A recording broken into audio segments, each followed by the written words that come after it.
Okay, so this one today is as no darkness can be seen by anyone surrounded by light. So no trivialities can capture the attention of anyone who has his eyes on Christ. St. Gregory of Nyssa.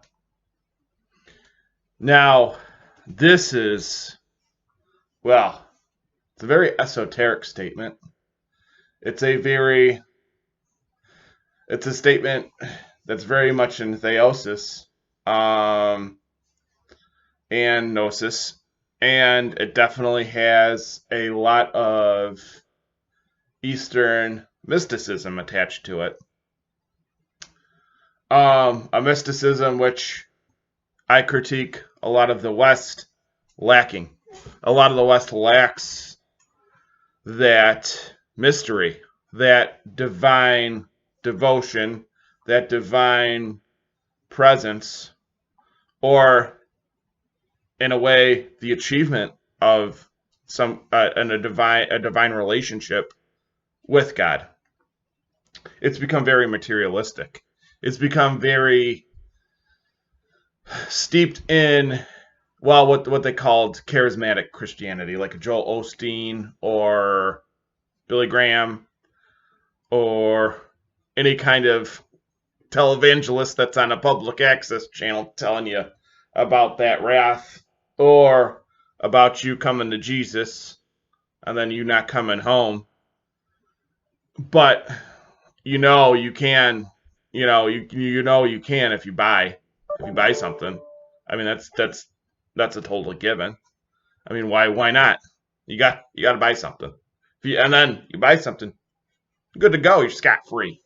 So I see like no darkness is definitely, well, what's the opposite of dark? Light. And the closer we are to God in the Orthodox sense, the closer we are to his uncreated and very spiritual healing light.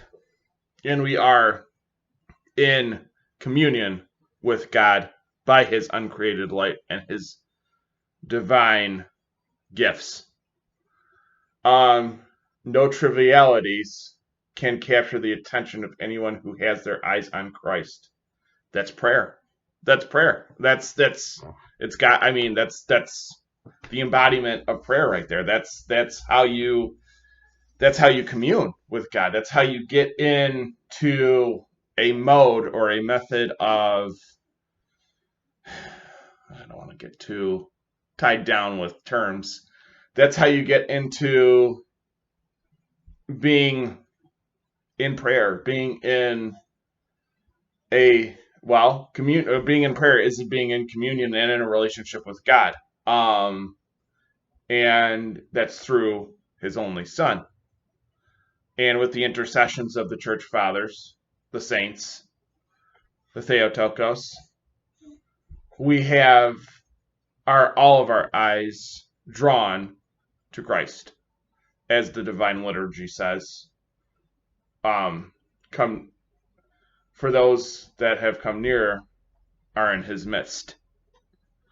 So when we have our eyes directed towards him, and in a sense it's not, well, it can be our physical eyes, but it's going above that. It's going into the spiritual sense. It's going into our spirituality and our eyes being drawn on a being that or not even a man, a full man, full God that has transcended all.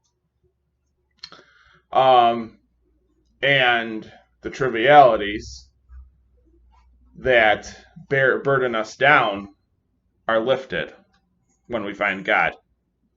And in particular, the embodiment of God in his only Son.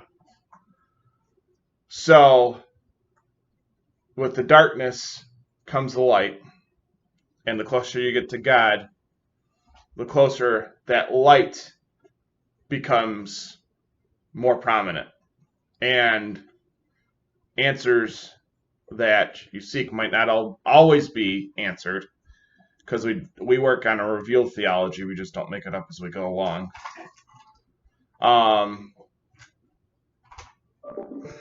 That will get you closer to a better relationship with, well, yourself, others, and God. So it benefits a lot. Benefits yourself and benefits others to be around you. And who wouldn't want that? I mean, that's good. That's positive, because of human beings being made in His image. We are people that relate to that.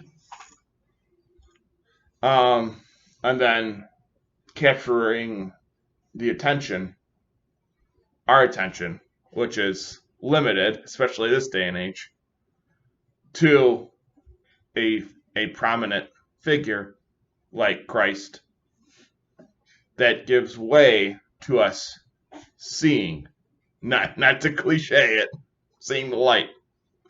I just cliched it. So that's a very prominent statement. It's a good one. It's a statement made in theosis.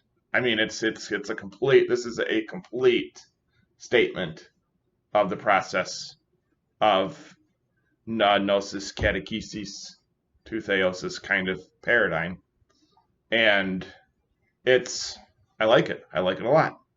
So that's all I got for now.